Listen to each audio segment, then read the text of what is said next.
a lot of people on Twitter are confused as to why the United States doesn't condemn Saudi Arabia, because they're very quick to condemn other nations like Hungary. Oh, Viktor Orban, the dictator, he's cracking down on LGBT rights and he's cracking down on universities. Oh, how horrible. But why aren't they doing that with Saudi Arabia? And the answer to this has its roots in 1971, when President Nixon decided to make a temporary government measure in order to take the dollar off the gold standard. So up until then, you could go to any bank with a dollar and you would get gold in exchange for that, which means that the dollar had actual value.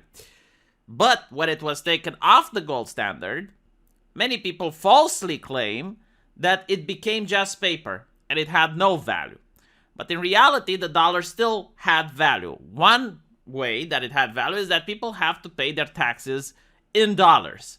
So if you have a job and you're earning money, in order to avoid going to jail or getting a visit from the IRS agents, which more recently have guns, you need to pay dollars. So people are incentivized to seek out dollars and pay their taxes with them. So that's how it has value. But the question is, why does the dollar have value for me, a Romanian? Well, if I ever want to buy American goods or services, then I need to exchange my local currency into dollars and then buy them from the US. Now, all of this is streamlined due to technology. All of this happens automatically when you go on a website. But like usually, if you want to buy American goods or services, or if you want to pay taxes, it's a conversion into dollars. However, the United States did something else. They realized that the vast amount of oil on Earth comes from the Middle East. So they made a deal with Saudi Arabia as to sell their oil only in dollars. And in exchange for that, the United States is going to guarantee military protection to Saudi Arabia. So the US Army is defending Saudi Arabia, and in exchange for that, Saudi Arabia is selling oil only in dollars. Not in gold, not in rubles, not in yens, only in dollars. And again, this is streamlined. It means that if I want to buy oil as a Romanian company, I have to first buy dollars from the US, and with those dollars, I buy the oil from the Saudis. This is happening through bank accounts. It's automatic, it's electronic. Like, you don't actually have to go to the US and purchase the dollars, but you know what I mean. And this is why the US can print money like crazy. This is why the United States can just print trillions of dollars, because other nations in the world still have need for those dollars. They still have value. If the petrodollar, which is what it's called, would go away, like if, for example, Saudi Arabia would start trading in yuan or in gold or in anything else, all the money that America printed, every single dollar that's from around the world would fly into the United States. And because of that, it would just completely destroy and cripple their economy. It would probably be one of the worst inflation that the world has ever seen. So yes, the Sauds do have the power of crippling the American empire with this. And not only that, recently, there have been a couple of Yemen rebels which have attacked oil rigs in the Kingdom of Saudi Arabia. The fact that America is printing money like crazy is also infuriating the sheikh. And because of that, you now have Saudi Arabia dealing with China, refusing to answer Biden's phone, and the diplomacy between the US and the Sauds is at its weakest. And that's why they're not calling out the human rights violations that are happening there. This is why the American press are turning a blind eye. This is why you're not going to hear the Democrats calling them out or anything like that. And this is why the United States are very close to Saudi Arabia. Okay, this is how politics is actually done. For intelligent people, for the politicians, for the plebs, for the citizens that they don't really understand how the money is made. They don't really understand what electricity is. It's something that's coming from their walls. They don't understand what oil is. Oh, for those people, it's like, oh, shush, don't be Islamophobic. Intersectionality, the chains of systemic oppression. Okay, like that's what's for the plebs. But for the intellectuals, it's all about resources. It's all about diplomacy and geostrategy, so on and so forth. So Recently, a Saudi woman was given a 34-year prison sentence for using Twitter. Now, what's interesting is that Twitter has a lot of foreign investors in it. Some of them are actually from Saudi Arabia.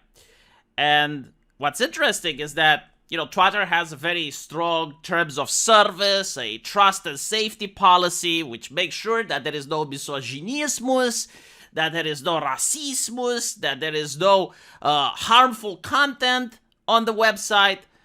However, anyone that actually speaks Arabic and looks at what Muslim people speak, oh my god, like the sexismus is off the charts. Why? Because one of the investors is a sheikh. I believe it's a Saudi prince.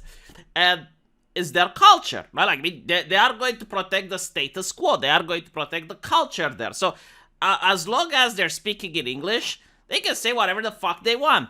As long as it's halal. Like, if you're an American, you can be pro-LGBT, you can promote women's rights, you can do all of these things. But if you're a Muslim, especially one in Saudi Arabia, well, you can get a 34-year prison sentence. So, the reason she got it is because she was supporting a fellow activist which was arguing for the right of women to drive. Alright, so I understand that America is the nation under the cisgender, oppressive, white, heteronormative, patriarchal structure.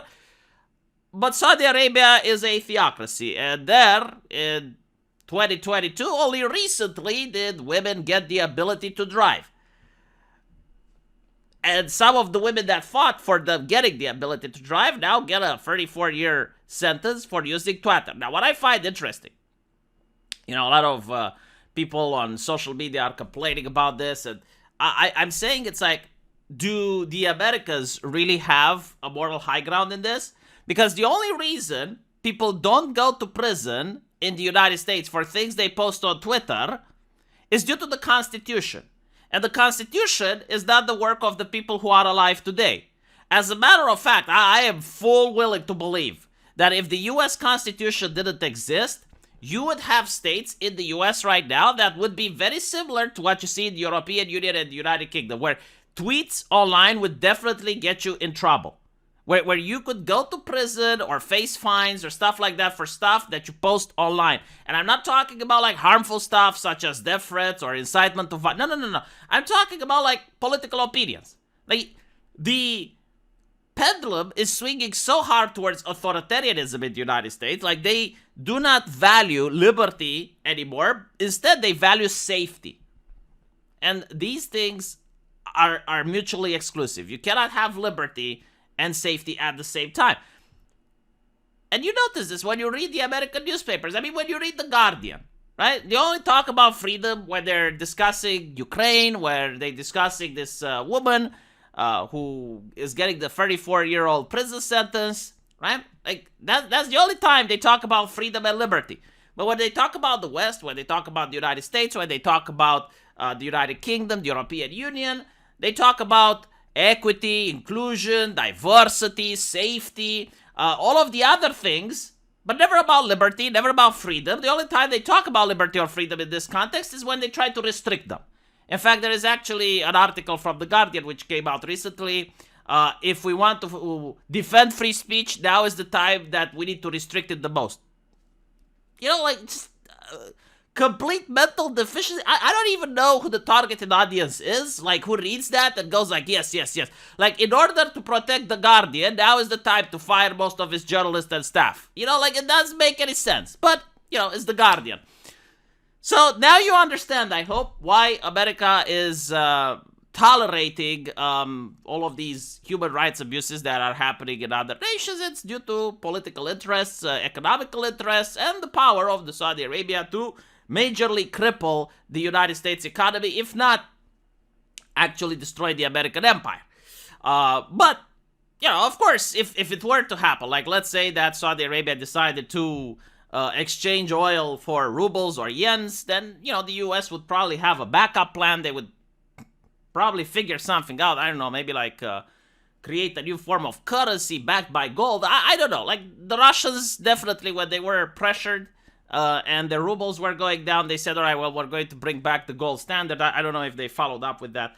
But again, like, there are other plans, is what I'm trying to say, but the politicians definitely prefer to avoid getting to that stage, which is why they're not trying to make a big fuss over stuff like this, which, let's be honest, like, from the United States, if you're a politician, this doesn't really affect you that much, you know? I mean, they probably know what Saudi Arabia is. It's a theocracy, it's not a democracy, and they're not very renowned for human rights respect, except when they are on the chair of human rights at the UN, and also Saudi Arabia was on the chair of women's rights at the UN. Right? I mean, let me know what you guys think. And there is a link to my subscribe star in the pinned comment. If you guys click there, you're going to get some excellent buyer's remorse, and hopefully I will see you all in the comment section. Take care.